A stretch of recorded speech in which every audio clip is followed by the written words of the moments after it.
हाय बच्चों, कैसे हैं आप? ठीक ठाक होंगे। मेरी यही तो मनोकामना है कि आप ठीक ठाक रहें इस कोरोना काल में। चलो बच्चों, अब बात कर रहे हैं पढ़ाई की। बच्चों से पहली क्लास में आपको पता होगा कि मैंने संबंध के बारे में आपको बताया था कि संबंध क्या होता है, उसकी परिभाषा क्या होती है और उसको किस किस प्रकार से दिखाया जाता है। ठीक है बच्चों, और फिर इसके बाद हमने क्या किया था, उसके उदाहरण किए थे, उसकी एक्सरसाइज की थी। तो अब संबंध का जो हमारा आर्टिकल था या संबंध के बारे में जितनी बातें थी वो सब यहीं पर आके समाप्त होती हैं। आपका काम क्या है कि उनको अच्छे तरीके से रिवाइज करना। जितना आप रिवाइज करेंगे उतना आपके लिए अच्छा होगा।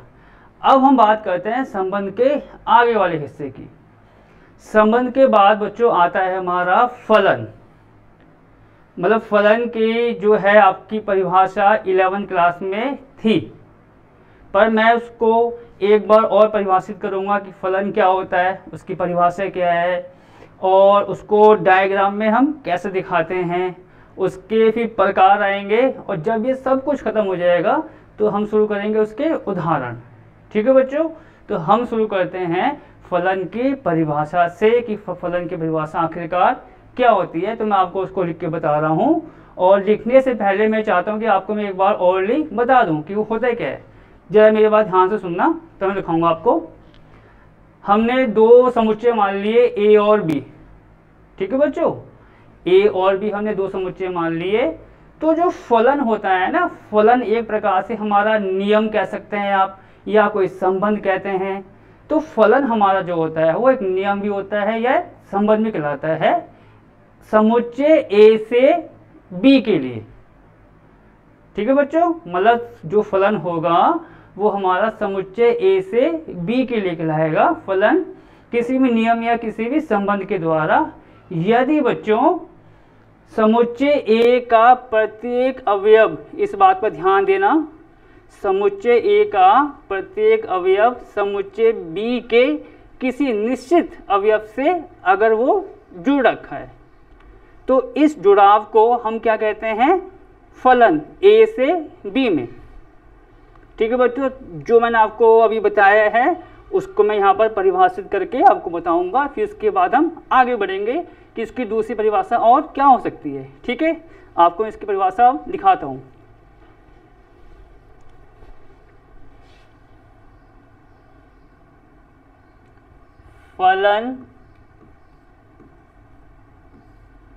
फलन की परिभाषा, फलन की परिभाषा। ठीक है बच्चों, तो फलन की परिभाषा जैसे मैंने अभी आपको बताया उसी प्रकार हम यहाँ पर इसको लिख के बता देंगे। तो सबसे पहले हमने क्या कहा था, माना कि ए और बी दो अरिक्त समुच्चय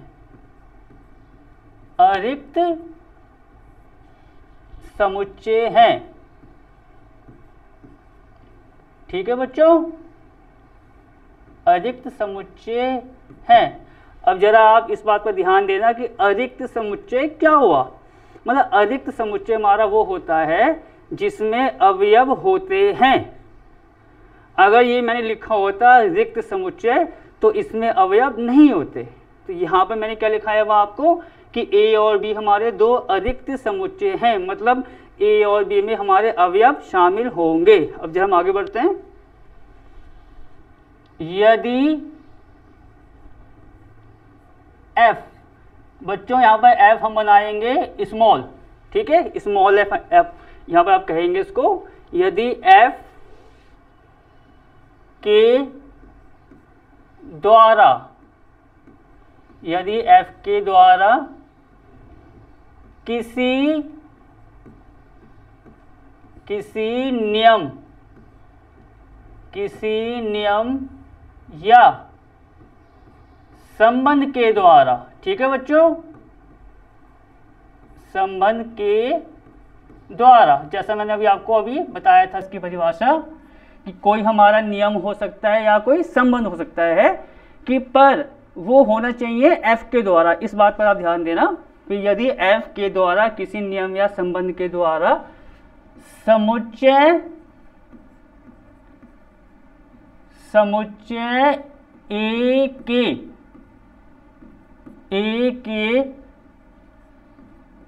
प्रत्येक अवयव, ठीक है बच्चों, तो इस बात पर बहुत बहुत ध्यान देना है आपको कि समुच्चय A का प्रत्येक अवयव आना चाहिए, ठीक है, द्वारा समुच्चय A के प्रत्येक अवयव समुच्चय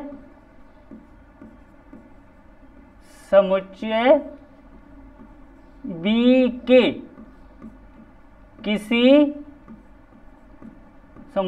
के किसी निश्चित अवयव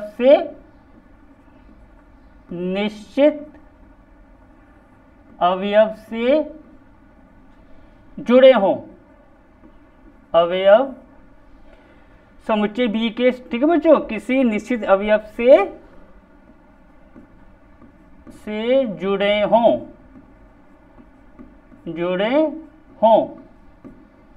तब हम, ठीक है बच्चों, मतलब A का जो A समुच्चय है उसका प्रत्येक अवयव समुच्चय B के किसी निश्चित अवयव से हमारा जुड़ा होगा, ठीक है, तब हम क्या होता है, तब हम F को, ठीक है बच्चों, F को A से B में, इस बात का ध्यान देना बच्चों, B में फलन कहते हैं, ठीक है, मतलब जो हम फलन कहेंगे वो कहेंगे A से B में, ठीक है, मतलब A का प्रत्येक अवयव B के अवयव से किसी निश्चित अवयव से हमारा अगर जुड़ा होता है किसी भी नियम या संबंध से, तो हम उसको क्या कहते हैं, फलन कहते हैं। और उस फलन को हम यहाँ से फिलहाल क्या दिखा रहे हैं, स्मॉल f से। आपका देखो आगे जब हम बताएंगे आपको, तो स्मॉल f की जगह स्मॉल g आ सकता है, स्मॉल h, कुछ भी आ सकता है, वो एक बस दर्शाने का तरीका होता है, ठीक है। तब हम f को a से b में फलन कहते हैं। तो बच्चों ये फलन की हमारी हुई पहली परिभाषा, ठीक है। तो आपको एक तो ये याद होनी चाहिए अच्छे तरीके से, क्योंकि जब हम सवाल करेंगे, आप सवालों को देखेंगे तो इन परिभाषाओं का, इनको दिखाने का तरीका किस किस प्रकार से होती हैं, उनके प्रकार आपको अच्छे से आ जाएंगे, तो सवाल करने में भी आपको आसानी होगी। हम आगे बढ़ते हैं। दूसरी परिभाषा,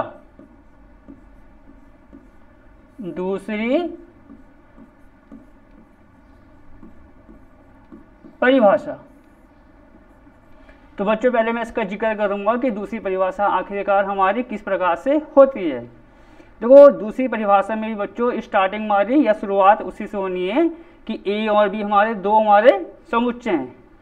अगर हमारा जो F है, यहाँ जो मैंने आपको लिख के बताया है, अगर F हमारा उप समुच्चय हो A क्रॉस B का, जिसके बारे में हमने आपको बताया था संबंध में कि A क्रॉस B हमारा क्या होता है, A क्रॉस B को निकालते कैसे हैं, उप समुच्चय क्या होता है, तो ये उससे थोड़ा सा कनेक्ट या उससे जुड़ी हुई एक परिभाषा होती है फलन की। तो हमने क्या बताया, A और B हमारे दो समुच्चय होंगे, ठीक है। F जो इसमें फलन होता है वो हमारा होता है उप समुच्चय A क्रॉस B का। इस बात को आप जरा ध्यान से नोट करना, F हमारा होगा उप समुच्चय किसका, A क्रॉस B का। और बाकी की लाइन वही है जिसमें हमारे A के प्रत्येक अवयव जुड़े हों B के किसी निश्चित अवयव से, ठीक है बच्चों। तो अब मैं इस बात को यहाँ पर आपको लिख के बताता हूँ। माना A और B दो अरिक्त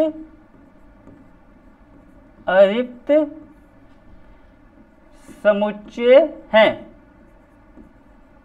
ठीक है बच्चों। जैसे मैंने ऊपर लिखाया था, तो दो हमने फिलहाल क्या मान लिए, अरिक्त समुच्चय जिसमें अवयव हमारे होंगे, ठीक है। तब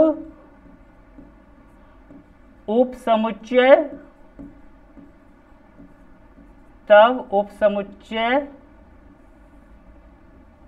F ठीक है बच्चों, तब उपसमुच्चय एफ ए क्रॉस बी का होता है। इस बात पर विशेष ध्यान देना बच्चों कि जो हमारा उपसमुच्चय एफ होगा वो किसका होगा, ए क्रॉस बी का। ठीक है, मैं आपको उसको लिख के भी बताऊंगा कि किस प्रकार से हम इसको लिख सकते हैं। यदि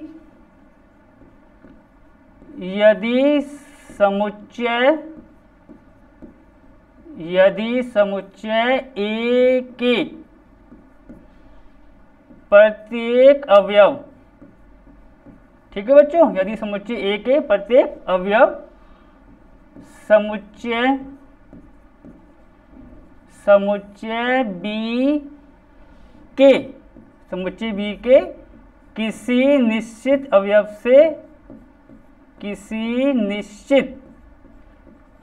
से, ठीक है बच्चों, निश्चित अवयव से जुड़े हों, किसी निश्चित अवयव से जुड़े हों। तो पहले हम यहाँ तक देखते हैं, ए और बी हमारे दो अधिक समुच्चय होने चाहिए। उपसमुच्चय एफ किसका होता है, ए क्रॉस बी का। अब इसको हम कैसे लिखेंगे, तो मैं यहाँ पर आपको थोड़ा साइड में लिख के बता दूं। हमने क्या लिखा, उपसमुच्चय एफ होगा ए क्रॉस बी का होता है, इस बात का आप ध्यान रखना। मतलब ये इस प्रकार लिखा जाएगा, एफ हमारा यहाँ आ गया, एफ उपसमुच्चय किसका है, ए क्रॉस बी का, तो हमारा एफ आ जाएगा। उपसमुच्चय को आपको पता है ऐसे दिखाया जाता है, एफ उपसमुच्चय, मैंने यहाँ क्या लिखाया, ए क्रॉस बी का, तो यहाँ पर हमारा आ जाएगा ए क्रॉस बी। ये भी आपको पता होना चाहिए इसके बारे में, ये इसकी फलन की दूसरी परिभाषा हमारी होती है। अच्छा, किसी निश्चित अवयव से जुड़े हों, तब अब देखिए बच्चों जरा, अगर एफ उपसमुच्चय हमारा होगा ए क्रॉस बी का, आपको संबंध में मैंने बताया था कि ए क्रॉस बी क्या होता है। ए क्रॉस बी हमारे जो अवयव आते हैं, मतलब ए का क्रॉस बी के साथ किया जाता है, तो जो उसमें अवयव आते हैं वो कैसे आते हैं, हमारे क्रमित युग्म की फॉर्म में या क्रमित युग्म के रूप में। मतलब आपको जो मैंने बताया था, थोड़ा सा आप यहाँ देख सकते हैं, ए कॉमा बी के फॉर्म में, मतलब ए क्रॉस बी में जो हमारे अवयव आते हैं वो ए कॉमा बी की फॉर्म में आते हैं, जैसे मैंने आपको संबंध वाले आर्टिकल में बताया था। तो अब बच्चों इस बात का ध्यान रखना, अगर एफ उपसमुच्चय है ए क्रॉस बी का, एफ जो है वो उपसमुच्चय किसका है, ए क्रॉस बी का, तो इसका मतलब ये है कि एफ में भी जो अवयव आएंगे वो कैसे आएंगे, वो आएंगे आपके क्रमित युग्म के रूप में। तो अब जैसे हम यहाँ पर कह रहे हैं, उपसमुच्चय जो हमारा एफ होता है वो किसका होता है, ए क्रॉस बी का होता है, यदि समुच्चय ए के प्रत्येक अवयव समुच्चय बी के किसी निश्चित अवयव से जुड़े हों। इसी बात को मैंने यहाँ पर आपको लिख के बता दिया है कि एफ उपसमुच्चय किसका, ए क्रॉस बी का, और ए क्रॉस बी में अवयव कैसे आएंगे, ए कॉमा बी में। तो अब इतना लिखने के बाद हम एक लाइन इसमें और ऐड करेंगे, तब एक्स कॉमा वाई, अगर मैं मानता हूं एक्स कॉमा वाई, आप कुछ भी ले सकते हैं, ये नहीं आपको एक्स वाई लेना है, ए बी सी डी कुछ भी, पर वो लिखा जाएगा क्रमित युग्म के रूप में। ठीक है, तब एक्स कॉमा वाई, यहां से मैंने आपको क्या बताया, अगर एफ उपसमुच्चय है ए क्रॉस बी का, तो एफ में भी अवयव कैसे आएंगे, क्रमित युग्म के रूप में।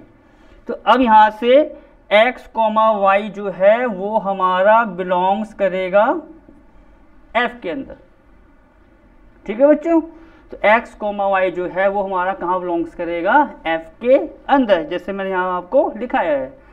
अब ये कैसे पढ़ा जाएगा कि x comma y belongs to f, मतलब एक्स कॉमा वाई जो है वो किसके अंदर है या किस में शामिल है, उस फलन के अंदर। तो बच्चों ये हमारी फलन की दो परिभाषाएं होती हैं, ये आपको अच्छे से याद करनी है, समझ समझ के कि कौन कौन सा बिंदु कहाँ पर किस प्रकार यूज हो रहा है। ठीक है, अब आपको हम बताएंगे फलन हमारा कब कब होता है और कब कब नहीं हो सकता है, ये भी आपको पता होना चाहिए। क्यों बता रहे हैं हम आपको, जैसे कि आपके पास कोई उदाहरण आ गया, छोटा सवाल आ गया, तो उसमें जैसे वो कहता है कि जांचिए या दिखाइए कि ये हमारा फलन है या नहीं है। तो उस सवालों में आप इसके जो कारण हैं कि फलन होगा या नहीं होगा, उसकी पहचान से आप उसको आसानी से कर सकते हैं और वो तुम्हारा आपका सवालों में भी बहुत उपयोगी साबित होता है। तो अब हम आगे बढ़ते हैं इसमें कि कब कब फलन हमारा होगा, या एक प्रकार से आप कह सकते हैं फलन के नियम। ठीक है बच्चों, जरा आगे बढ़ते हैं। देखिए यहां पर हम लिखा रहे हैं आपको फलन के नियम। ठीक है बच्चों, तो फिलहाल अगर हम इस बारे में बात करें कि फलन के नियम क्या क्या होते हैं, तो फलन के नियम बहुत सारे नहीं होते हैं कि बहुत सारे हैं कि हम याद कैसे करेंगे, ऐसा कुछ नहीं है। बस फलन के आप ही कह सकते हैं 2 नियम होते हैं जिन पर आपको विशेष ध्यान देने की जरूरत होती है। ठीक है, तो मैं पहले आपको इसका पहला नियम बताऊंगा और लिखाने से पहले आप उसको पहले एक बार सुनिए कि मैं आखिरकार क्या कह रहा हूं। फलन का पहला नियम देखिए, 2 समुच्चय हमने मान लिए ए और बी, अधिक तो होंगे वो आपको बताइए, खाली नहीं हो सकते। उसके बाद ये है कि ए का प्रत्येक अवयव, जैसा मैंने अभी आपको उसकी परिभाषा में लिखाया था कि ए का प्रत्येक अवयव बी के किसी निश्चित अवयव से जुड़ा होना चाहिए। अब जरा इस बात पर आप ध्यान दीजिए कि किसी भी हाल में, ठीक है बच्चों, किसी भी हाल में ऐसा नहीं होगा कि समुच्चय ए का कोई सा भी अवयव बी से ना जुड़ा हो। जो मैं आपको कह के बता रहा हूं, इस बात को आप चाहे 1 बार 2 बार 3 बार कितनी बार आप जरा ध्यान से सुनिए, मतलब ऐसा केस नहीं आएगा फलन में कि ए का कोई सा भी अवयव बी से जुड़ा ना हो। बाई चांस ऐसा हुआ कि ए में आप मान लीजिए 3 अवयव हैं, 1 2 3, ए में हमारे कितने अवयव हैं, 1 2 3। अब क्या हुआ, एक अवयव जुड़ा हुआ, ए का 2 जुड़ा हुआ, तीसरा किसी से नहीं जुड़ा है, और तीसरा अवयव भी किसका है, हमारा समुच्चय ए का। अगर 2 जुड़े हुए हैं, तीसरा नहीं जुड़ा है बी वाले से, तो वो हमारा फलन नहीं होगा। ठीक है बच्चों, इस बात पर विशेष ध्यान देना है। मतलब फलन होने के लिए ए के सारे अवयव बी से जुड़े होंगे ही होंगे। तो ये इसका पहला नियम है। ठीक है बच्चों, जो मैंने आपको बताया, कहा है 1 बार 2 बार 3 बार, ध्यान से आप इसको समझिए कि मैंने क्या बताया। ए का कोई सा अवयव अगर छूट गया तो वो हमारा फलन नहीं होता है। तो इसका मतलब फलन के लिए क्या है, ए के सारे अवयव जुड़े होने चाहिए बी से। ठीक है, अब जरा हम इसी बात को यहाँ पर लिख के बता देंगे। माना ए और बी 2 अरिक्त समुच्चय हैं। तो ये बात तो आप इसमें स्टार्टिंग में लिख ही देंगे कि ए और बी हमारे 2 अरिक्त समुच्चय हैं। तब फलन के, आप इसको ऐसे भी लिख सकते हैं, तब फलन के होने के लिए,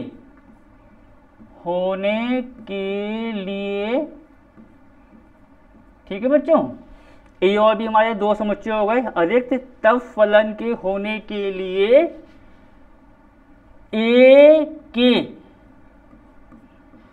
सारे अवयव, मैंने देखो इस फॉर्म में लिखा दिया आपको, ए के सारे अवयव बी के, ठीक है, बी के किसी निश्चित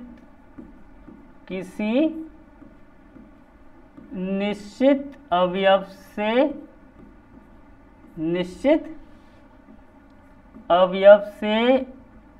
ठीक है, अवयव से अवश्य जुड़े हों।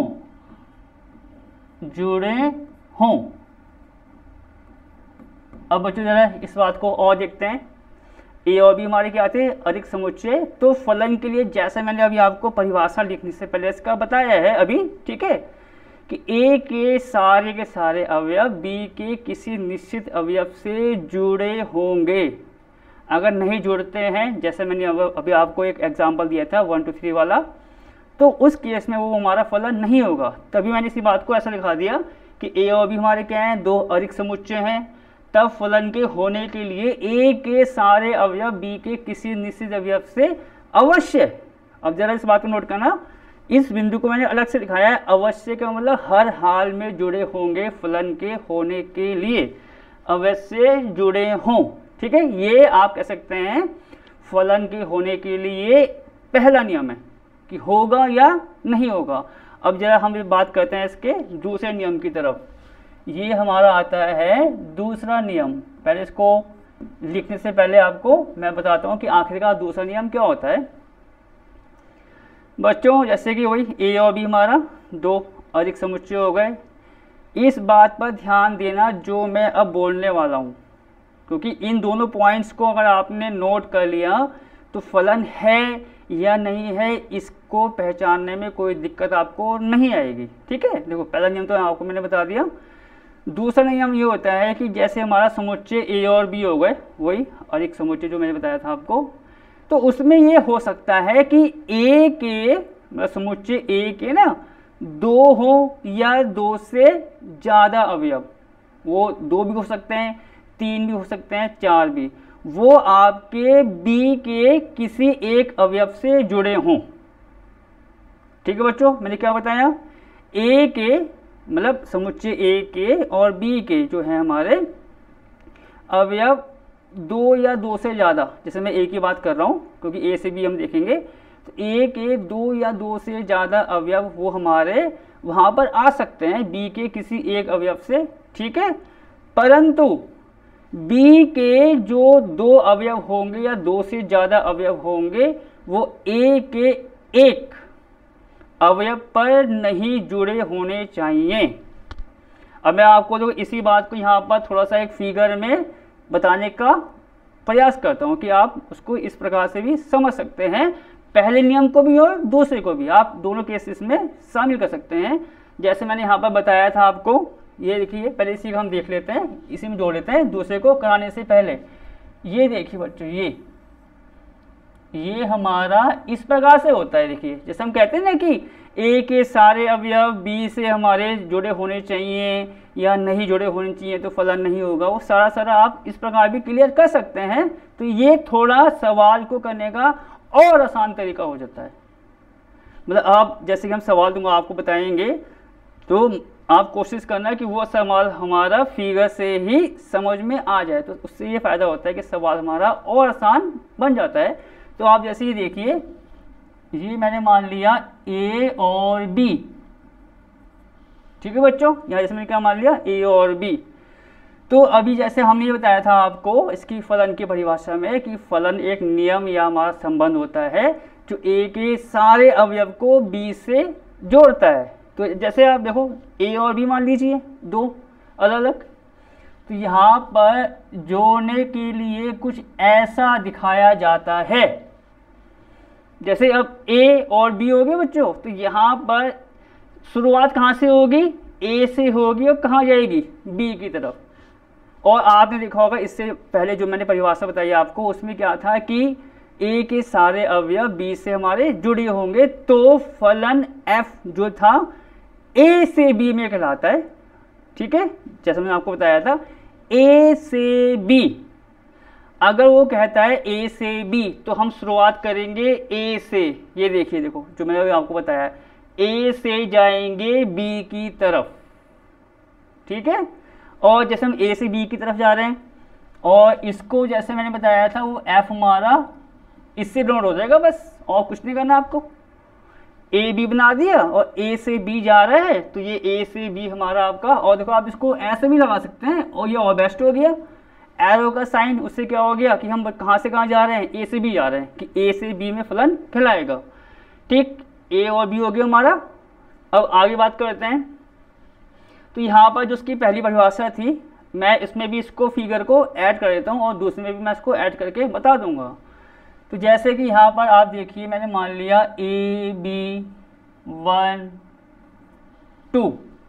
तो पहला नियम जैसा आपको मैंने अभी लिखाया था, सब कुछ बता दिया। तो मेरी कोशिश ये हो रही है कि इसको हम फिगर से भी और अच्छी तरीके से एक्सप्लेन कर दें, जिससे सवालों में और आसानी हो जाए। ठीक है, तो यहाँ पर देखिए, अब जैसे मैंने क्या बताया आपको कि A के सारे अवयव B से कनेक्ट होने चाहिए या B से जुड़े होने चाहिए। तो जुड़ने का मतलब यहाँ पर ऐसा आ जाएगा कि जैसे कि ये A1 से जुड़ा हुआ है, ठीक है बच्चों, और B किससे जुड़ा हुआ है हमारा 2 से। तो इस स्थिति में वो हमारा फलन हो जाएगा, क्योंकि A के सारे अवयव जो हैं हमारे B के किसी निश्चित अवयव से आपस में जुड़ रहे हैं। तो ये इसकी एक पहले नियम की कंडीशंस जो थी वो दूसरे में, देखो आप देखिए, मैं लिखाने वाला था दूसरा वाला, और दूसरे में भी पहले का एक कनेक्शन क्या हो सकता था वो भी शामिल हो गया। ठीक है, अब दूसरा नियम जो मैंने आपको अभी अभी बताया है कि A के समुच्चय, A से B की बात कर रहे हैं, समुच्चय जो हमारा A है, A के 2 या 2 से ज़्यादा अवयव समुच्चय B के किसी एक अवयव पर आ सकते हैं। मतलब वो 2 हैं अवयव, 3 हैं A के, वो तीनों इकट्ठा एक पर आ सकते हैं B के। ठीक है, पर B के 2 या 2 से ज़्यादा अवयव समुच्चय A के, इस बात पर ध्यान देना, समुच्चय A के किसी एक अवयव पर नहीं जाएंगे। अब जरा पहले मैं आपको इसकी परिभाषा दिखाता हूं और फिर जो एक चित्र है या जो फिगर है उसके माध्यम से आप इस बात को समझ सकते हैं। ठीक है, यहां पहले वही लिखेंगे, समुच्चय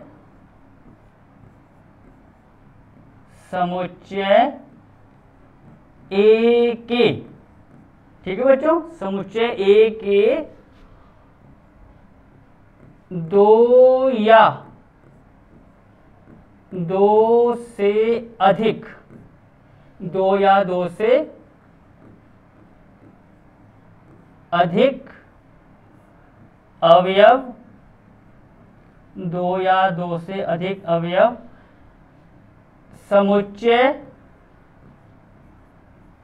समुच्चय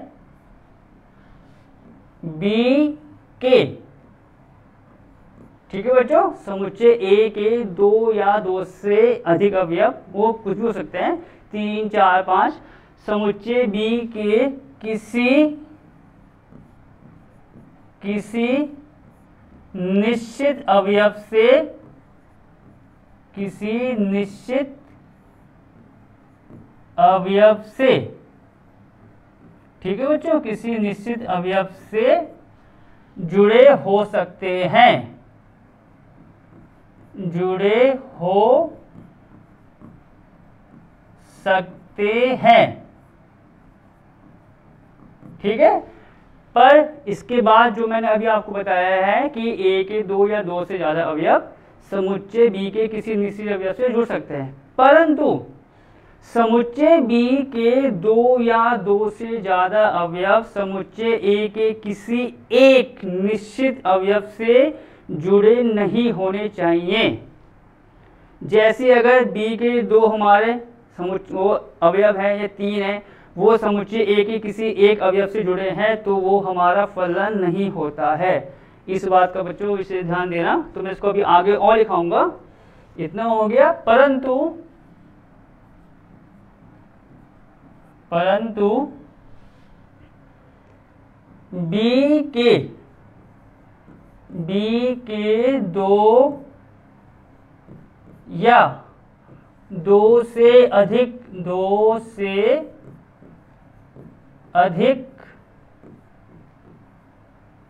अवयव, 2 या 2 से अधिक अवयव B, तो हमारा हो गया ना बच्चों, A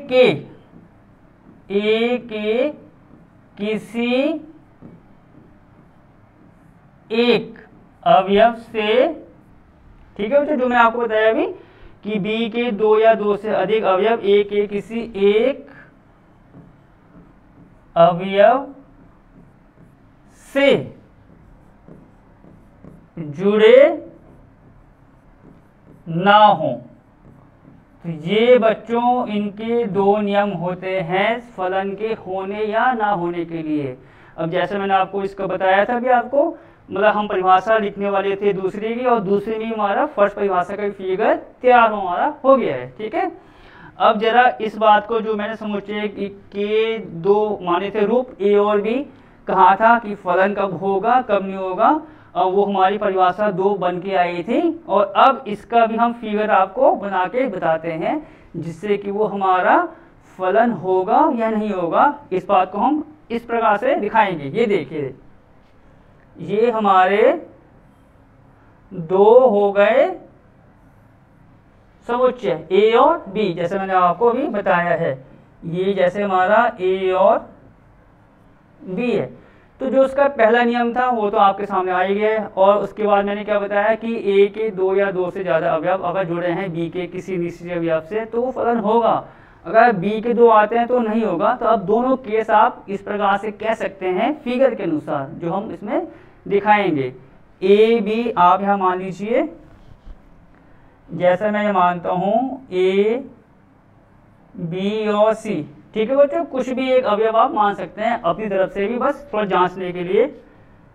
1 2 और 3।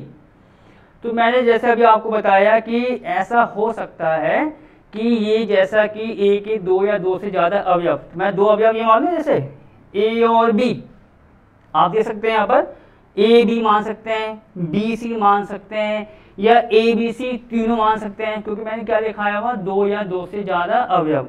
तो मैं फिलहाल बात कर रहा हूँ ए और बी की। ए और बी हमारे बी के किसी निश्चित अवयव से जुड़े हो सकते हैं, तो बात ठीक है।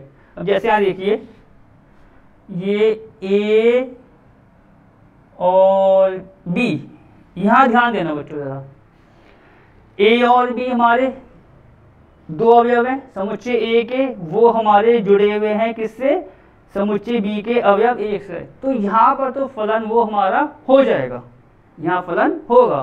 तो आप इसको ऐसे कर सकते हैं कि यहाँ डाल दीजिए नंबर फर्स्ट। ठीक है, नंबर सेकंड पर आते हैं।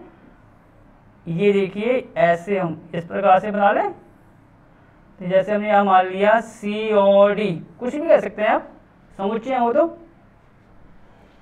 यहाँ जैसे मैंने अवयव वही ले लिए, A1 आप B1 और C1 भी कर सकते हैं, बस क्योंकि मैंने इसलिए चेंज कर दिया क्योंकि फिर ये ABC और ABC लिखूंगा तो आप थोड़े कंफ्यूज हो सकते हैं, तो मैंने चेंज ही कर दिया। यहाँ मैंने मान लिया A1 B1 और C1, और यहाँ पर मैंने जैसे कर लिया 4 5 और 6।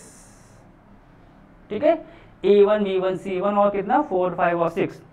तो ये तो हमारा फलन हो जाएगा, क्योंकि ए के दो अवयव बी के किसी एक निश्चित अवयव से हमारे जुड़े हैं। और बच्चों इस बात का ध्यान और रखना जरा इसमें, जैसे यहाँ मैंने ए और बी को एक से जोड़ दिया, फलन की जो परिभाषा क्या थी कि ए का प्रत्येक अवयव जुड़ा होना चाहिए। तो यहाँ पर देखो ए बी तो एक से आ गए हमारे।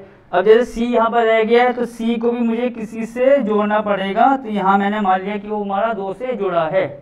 ठीक है, तो इस बात का भी आप ध्यान देना। तो ये फिगर था हमारा पहला वाला। अब मैं दूसरा वाला फिगर यहाँ आपको बता रहा हूँ। तो दूसरा देखो हमारा केस ये बन सकता है कि इस प्रकार से, बच्चों देखिए ये इस प्रकार से ऐसा आएगा, इसको आप मान लीजिए सेकंड। तो अब जरा इसको स्टार्टिंग से देखिए जरा कि समुच्चय ए के दो या दो से ज्यादा अवयव समुच्चय बी के किसी निश्चित अवयव से जुड़ सकते हैं। तो जैसे यहाँ पर दो अवयव मैंने ए और बी मान लिए, वो किससे जुड़े हैं, देखो एक से जुड़े हुए हैं। सी वाला उसको मैंने फिलहाल अभी रोक दिया था, क्योंकि यहाँ पर मुझे पता है कि ए फलन के लिए क्या होता है आखिरकार कि ए के सारे अवयव जुड़े होने चाहिए, तभी मैंने इसको रोका था कि सी वाला भी किसी ना किसी से कनेक्ट होगा। ठीक है बच्चों, इस बात पर आपने ध्यान दिया होगा। अब जरा सेकंड वाले पर आते हैं। सेकंड हमारा क्या है, सेकंड वाले में क्या हुआ कि जो सी है बच्चों, सी वाला जो हमारा आ रहा है उसका A1 वो 4 और 5 से कनेक्ट है, मतलब जो A1 है वो 4 से भी कनेक्ट हो रहा है और 5 से भी। और आपको मैंने क्या बताया था कि A के एक अवयव B के दो अवयव से नहीं जुड़े होंगे, या आपको मैंने जो दूसरी फॉर्म ऐसे भी कह सकते हैं कि B के दो या दो से ज्यादा अवयव समुच्चय A से पहले अवयव या किसी एक अवयव से जुड़े नहीं होंगे। इस बात का आप ध्यान रखिए। तो अब इसमें दो फिगर हमारे बन गए हैं, फर्स्ट और सेकंड। अब जरा मैं इसको भी आपस में मिला देता हूं। जैसे यहाँ पर ये हमारा हो गया बी वाला 6 से, और यहाँ पर हमारा जो सी वाला है, आप सी वाले को भी इससे कर सकते हैं कनेक्ट। ठीक है बच्चों। तो अब जरा यहाँ पर आप देखिए इस बात को। तो मैंने क्या बताया, अब जरा पहले इस वाले पर ध्यान देते हैं, सी और डी। ठीक बच्चों, डी के दो अवयव 4 और 5 सी के एक अवयव से कनेक्ट है। जैसे मैं सी से डी पर बात कर रहा हूं, और परिभाषा के अनुसार अगर ए और बी थे हमारे, तो ए के 2 या 2 से ज्यादा अवयव जो हैं हमारे वो बी से जुड़ सकते हैं, पर बी के 2 ए से कनेक्ट नहीं होंगे। जैसे आप यहाँ देखिए A1 हमारा 4 से भी जा रहा है और A1 5 से भी जा रहा है। तो अब परिभाषा के अनुसार या नियम के अनुसार जो पहला वाला है बच्चों वो हमारा फलन होगा। जो पहला वाला है बच्चों वो हमारा फलन होगा, परंतु जो दूसरा वाला आ रहा है वो हमारा फलन नहीं होगा, क्योंकि यहाँ पर एक अवयव जो है वो 2 से आपस में जुड़ रहा है। तो हम क्या कहेंगे बच्चों आगे यहाँ पर कि जो हमारा पहला है वो फलन होगा। ठीक है, फलन होगा, परंतु जो दूसरा फिगर हमारा आ रहा है बच्चों वो क्या होगा, फलन नहीं होगा। फलन हमारा नहीं होगा। इस बात का आप जरा ध्यान रखना कि ए के सारे अवयव जुड़े होंगे। जैसे कि आप यहाँ देख सकते हैं कि ए के सारे अवयव जुड़े हुए हैं, तो पहला नियम तो हमारा वहाँ पर काउंट हो गया।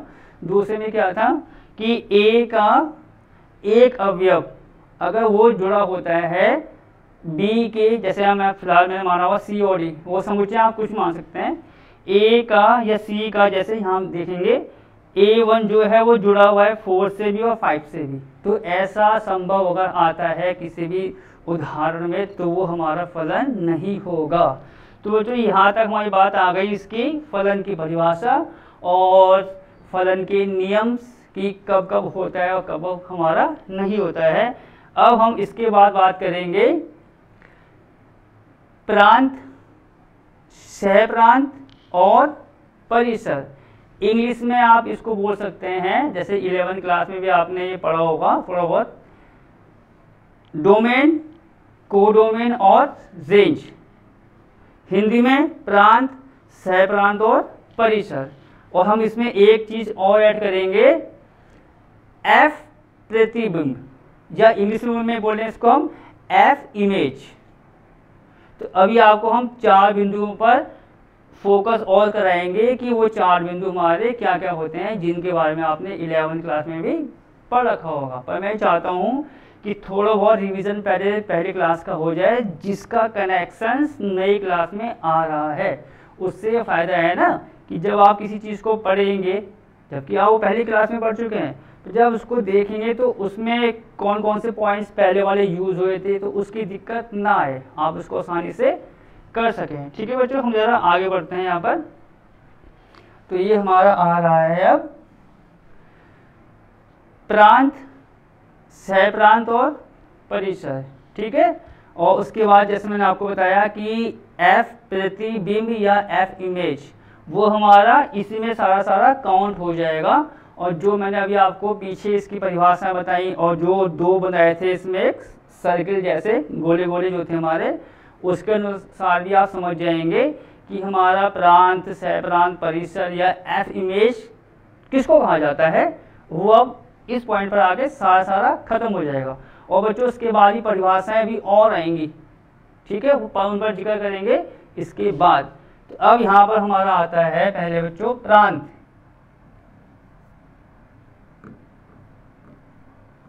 प्रांत, ठीक है बच्चों, तो पहले प्रांत बताएंगे, फिर सहप्रांत और परिसर, फिर इसके बाद एफ प्रतिबिंब और या एफ इमेज। ठीक है, तो प्रांत आप इसको पहले किस प्रकार से लिखेंगे, और उससे पहले इसकी परिभाषा लिखाने से पहले मैं आपको एक फिगर यहाँ बनाऊंगा और उस फिगर के बेस पर प्रांत, सहप्रांत या आपका परिसर, एफ प्रतिबिंब, सब कुछ क्लियर हो जाएगा। ठीक है, तो हम जरा पहले यहाँ फिगर बनाएंगे। ये देखिए बच्चों, ये इस प्रकार से, ये हमारा हो गया ए और बी। ठीक है बच्चों, ये हमारा ए और बी हो गया। अब इसके आगे जरा देखते हैं। ये हमने इसमें अवयव मान लिए जैसे कि ए बी सी, और यहाँ मैंने ले लिया 1 2 3 और 4। ठीक है बच्चों, ए बी सी 1 2 3 और 4। अब आप जरा साथ साथ देखते जाइए कि क्या है और क्या नहीं है। और ये हमने ऐसा मिला दिया और इसको हम एफ बोलेंगे, और ये एरो का निशान, एरो का जो मैंने निशान बनाया है या तीर का निशान बनाया है, उसका मतलब क्या होगा कि हम कहाँ से कहाँ ले रहे हैं, कि फलन जो है हमारा वो कहाँ से कहाँ है।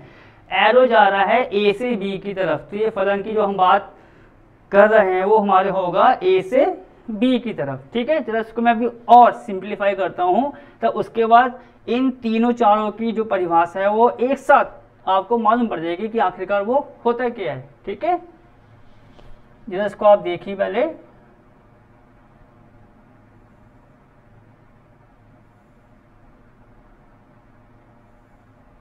ये इस प्रकार से ए को मैंने मिला दिया है 1 से, बी को मिला दिया है 2 से, सी को मिला दिया है 3 से, और बी पर जो नंबर 4 है उसको वैसे रहने दीजिए, क्योंकि आपको जो अभी मैंने परिभाषा बताई है, मैंने क्या बताया, ए का प्रत्येक अवयव जुड़ा होगा बी के किसी निश्चित अवयव से। मतलब ए का कोई सा अवयव बिना जुड़े नहीं रह सकता है, तो यहाँ वो ए के सारे अवयव जुड़ रखे हैं। बी में संभव है कि कोई हमारा अवयव छूट जाए। चलिए अब आगे बढ़ते हैं। प्रांत, प्रांत जो हमारा होता है, देखिए बच्चों, समुच्चय ए। ये बच्चों अब आपको कुछ नहीं करना, बस ये फिगर देखना है और इस फिगर के अनुसार यहाँ पर आपका ध्यान जाना चाहिए।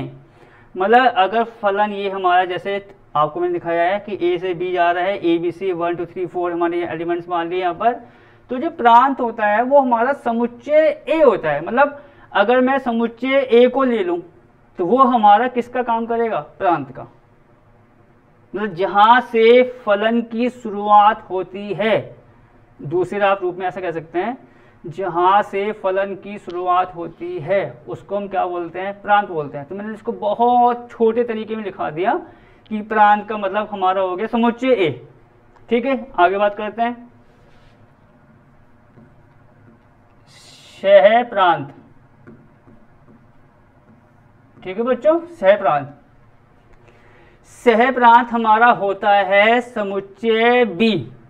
मतलब ए वाला हमारा क्या हुआ, प्रांत, जहां से शुरुआत हो रही है। मतलब जैसे ए से बी जा रहे हैं तो ए वाला हमारा हो जाएगा पूरा समुच्चय प्रांत।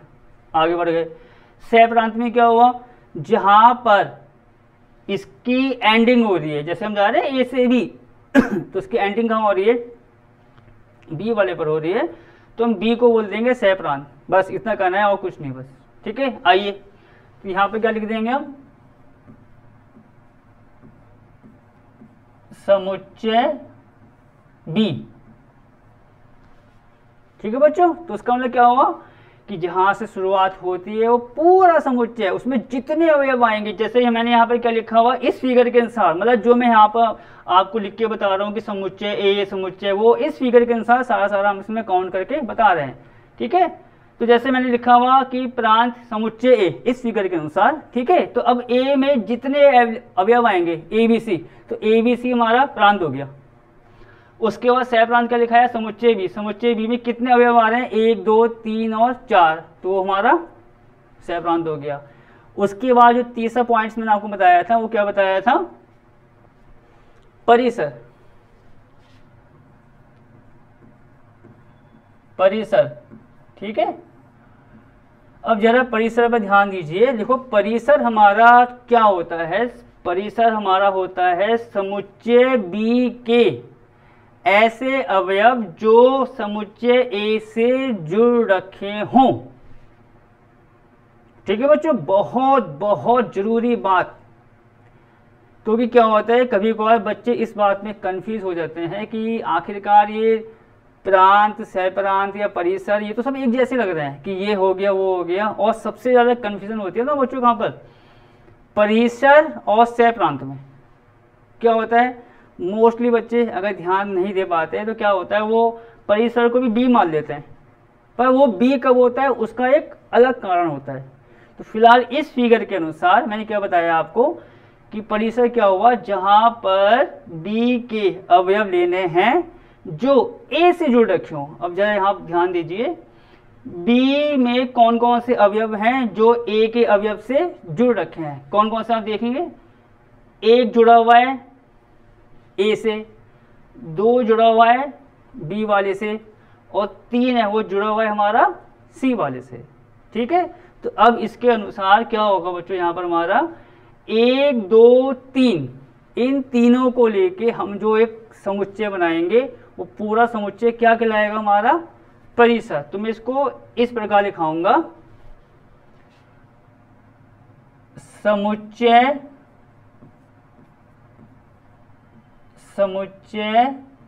बी के सारे अवयव। ठीक है बच्चों, जैसे मैंने आपको बताया समुच्चय बी के सारे अवयव जो समुच्चय ए के अवयव, या आप इसको ऐसे भी कह सकते हैं समुच्चय ए के अवयवों से जुड़े हों। ठीक है बच्चों, मतलब समुच्चय बी के वो सारे अवयव जो समुच्चय ए के अवयवों से जुड़े हों। जैसे कि मैंने क्या बताया कि 1 2 3 एक ए से जुड़ रखा है, बी और 2 जुड़ रखे हैं, और सी और 3 जुड़ रखे हैं। तो समुच्चय बी में कौन कौन से अवयव आ गए हमारे, 1 2 और 3। तो इस फिगर के अनुसार जो हमारा परिसर आएगा आप यहां लिख सकते हैं, इसलिए परिसर बराबर, ये आपको साइन पता होगा जो हमने शुरुआत में बताया था, शुरुआत की क्लासों में, ये होता है समुच्चय का। तो अब यहाँ पर परिसर में कौन कौन से अवयव आएंगे इस फिगर के अनुसार, क्योंकि मैंने आपको जो परिभाषा लिखाई है प्रांत, सह प्रांत या परिसर की, वो इस फिगर के अनुसार है। ठीक है, प्रांत में समुच्चय ए के सारे अवयव, सह प्रांत में समुच्चय बी के सारे अवयव, और परिसर में वो कौन से अवयव आएंगे जो ए के अवयव से जुड़ रखे हैं। तो अब यहाँ परिसर हमारा क्या बन जाएगा, 1 2 और 3। बस बच्चों, प्रांत, सह प्रांत और हमारा क्या परिसर, ये तीनों रूप हमारे इसके परिभाषित हो गए हैं, जिनका आप देखना उदाहरण करेंगे।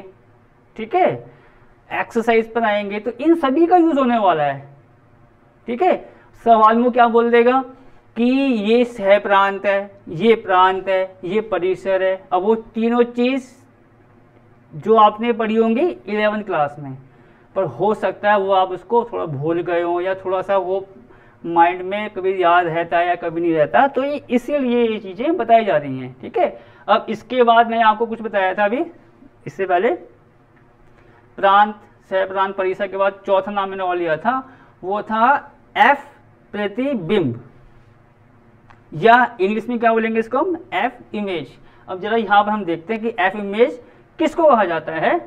देखिए बच्चों, हम ये कह रहे हैं कि जो फलन है वो कहाँ से कहाँ जा रहा है, ए से बी, मतलब जहां एरो का डायरेक्शन होगा वहां से शुरू होगा। जैसे यहाँ पर हम कह रहे हैं एरो जा रहा है बी की तरफ, तो ए से बी, जहां एरो जाएगा ए से बी, तो ये फलन हुआ हमारा ए से बी। ठीक, अब फिर इसके बाद क्या है, आप ये देखिए कि ए वाला जो ए हमारा अवयव है वो किससे जुड़ रखा है, 1 नंबर से।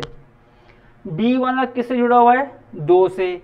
सी वाला किससे जुड़ा हुआ है, 3 से। तो ये जो यहाँ आके मिलते हैं, जैसे हम कह रहे हैं ए जुड़ा हुआ है 1 से, बी जुड़ा हुआ है 2 से, या सी जुड़ा हुआ है 3 से, तो ये जो इसके जुड़ाव होते हैं समुच्चय बी के अवयव पर, जैसे कि 1, 2 और 3, तो इनको हम कहते हैं एफ प्रतिबिंब उन अवयव का। जैसे एक होगा, एक, आप जरा एक पर ध्यान दीजिए, तो हम बोलेंगे कि जो नंबर 1 है वो एफ प्रतिबिंब है किसका, ए वाले का।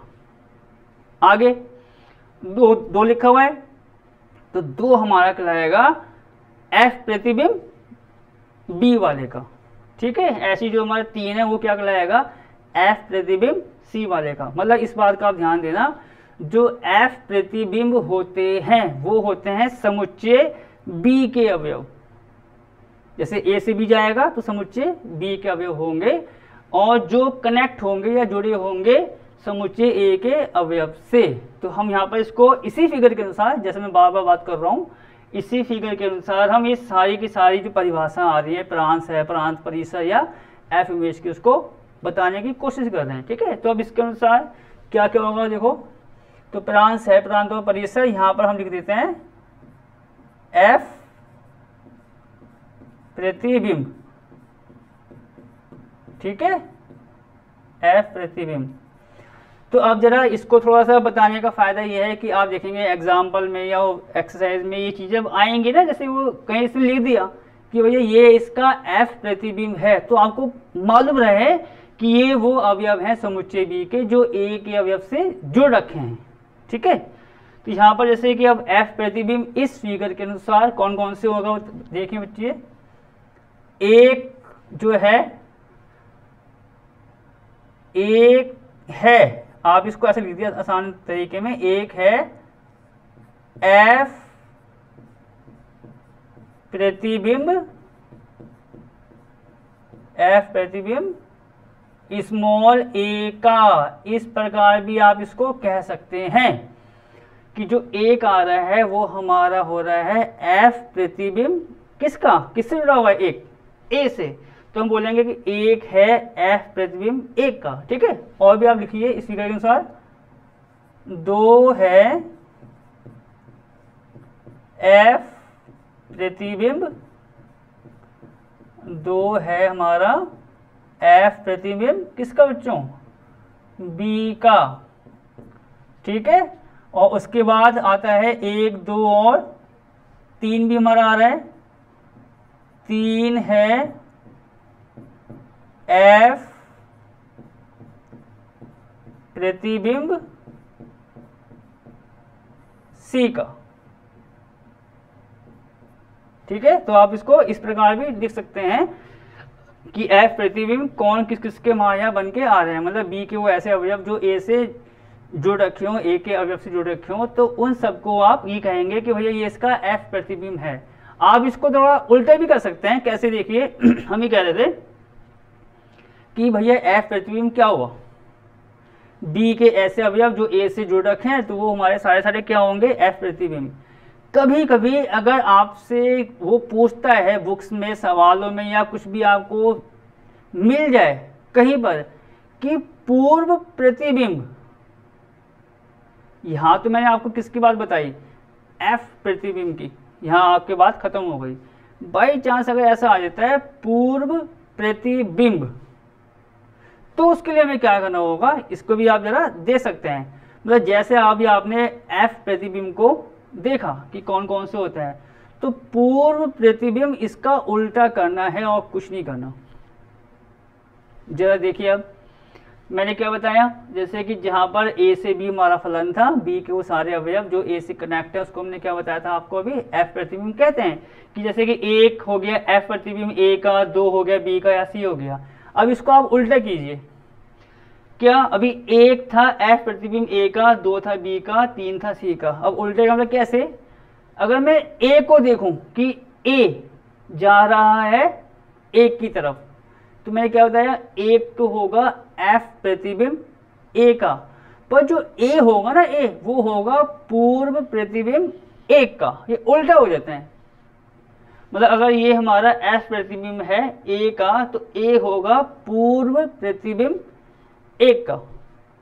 इसी प्रकार आगे देखिए, 2 है एफ प्रतिबिंब बी का, परंतु बी क्या होगा, बी पूर्व प्रतिबिंब 2 का, मतलब आप इसको उल्टा करना है बस, और कुछ नहीं करना। अगर ये हमारे F प्रतिबिंब है तो A के जो अवयव होंगे उसको हम क्या कह देंगे, पूर्व प्रतिबिंब। ठीक है, तो हम इसको यहाँ भी लिखा देते हैं, और इसी के आगे आप ये कह सकते हैं पूर्व प्रतिबिंब।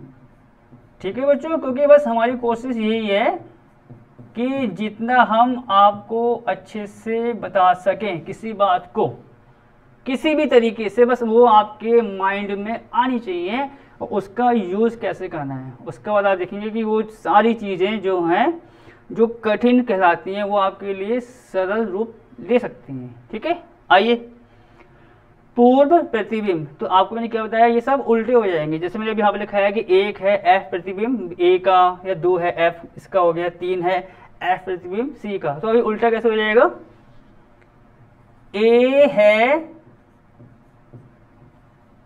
पूर्व प्रतिबिंब, पूर्व प्रतिबिंब किसका बच्चों, और हाँ बच्चों यहाँ पर जैसे मैंने F डैश लगाया तो आप यहाँ डैश लगा सकते हैं वैसे। ठीक है, वो थोड़ा शो करने का तरीका है। A है पूर्व प्रतिबिंब किसका बच्चों, 1 का। आगे देखिए B है पूर्व प्रतिबिंब, पूर्व प्रतिबिंब बच्चों किसका, 2 का। C है पूर्व प्रतिबिंब,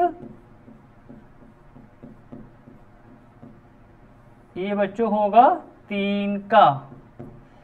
बस, तो ये बच्चों प्रांत है, प्रांत परिसर, F प्रतिबिंब, और किस किस प्रकार से ये लिए जाते हैं, कैसे ये बोले जाते हैं, ये भी बहुत जरूरी होता है। कि ये नहीं कि जैसे अगर किसी ने बोलते हैं F प्रतिबिंब तो आपने A के अवयव को उठा लिया, नहीं, A के अवयव जो होंगे वो कहलाएंगे पूर्व प्रतिबिंब B के अनुसार। और F प्रतिबिंब की बात अगर आती है तो ये देखा कि कहाँ से कहाँ जा रहे हैं, हम जा रहे थे A से B, तो B के वो सारे अवयव का समझ लो समुच्चय कह सकते हैं कि जहाँ जहाँ वो उसमें जुड़ के आ रखे हैं, तो उसको क्या कहेंगे, F। और अगर पूर्व प्रतिबिंब की बात अगर आती है तो हम ये देखेंगे कि जैसे कि एक था A का प्रतिबिंब, F इमेज, ठीक है, तो A हमारा हो जाएगा A का पूर्व प्रतिबिंब। इसी प्रकार B और C हम डिफाइन कर सकते हैं। ठीक है बच्चों, तो अभी बच्चों यहाँ पर फिलहाल बात हमारी हुई है फलन की परिभाषाएं, 2 परिभाषा दिखाई, फलन कब कब हो सकता है। ठीक है बच्चों, ऑप्शन स्क्वायर में क्या बताया आपको, प्रांत है, प्रांत परिसर, F प्रतिबिंब या पूर्व प्रतिबिंब। अब इसके बाद जो है बच्चों वो हमारा आता है फलन के प्रकार, और भी आएंगे भी, तो मैं आपको ऐसे एक थोड़ा सा हिंट दे दूं जो हम अगली क्लास में अब करेंगे।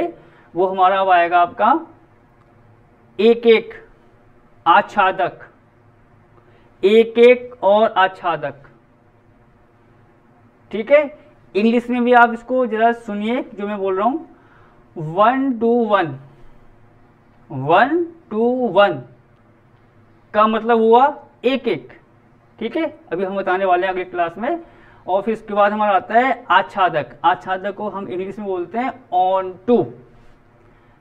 अब मैं आपको उसकी परिभाषा बताऊंगा फिगर के साथ साथ कैसे कैसे है और कितना जरूरी है बच्चों, ये देखना आप। सारे सवाल उदाहरण के, एक्सरसाइज के किस पर बेस्ड है, 1 to 1 ऑन टू, मतलब एक एक और आच्छादक, उसको आपने पकड़ लिया तो आपको सवाल करने में आसानी होगी। ठीक है बच्चों, तो फिलहाल इतना ही। अब हम जरा वो प्रकार आपको बताएंगे अगले क्लास में, तो बच्चों जरा ध्यान रखना और उसको जो बताया अच्छे से रिवाइज कर लेना, क्योंकि जितना आप गहनता से जाएंगे किसी विषय पर वो विषय आपके लिए सरलतम रूप लेता जाएगा। ठीक है बच्चों, ओके।